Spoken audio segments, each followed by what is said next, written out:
At Maxim Crane Works, we have over 50 locations servicing all different aspects of the business. When a crane goes to the job site, it's typically the most expensive resource, the most complex resource. Our employees know that they're coming to work on safe job sites, to work on safe equipment, and they're going to go home to their families, at the end of the day.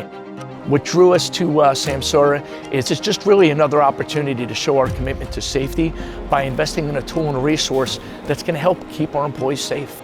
Because our employees are maintaining a safe distance, we're driving a lot safer on the road. This has allowed us to reduce our liability claims by over 30%.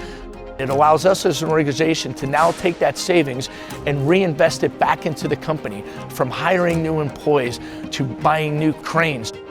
The AI feature has helped with engineer codes.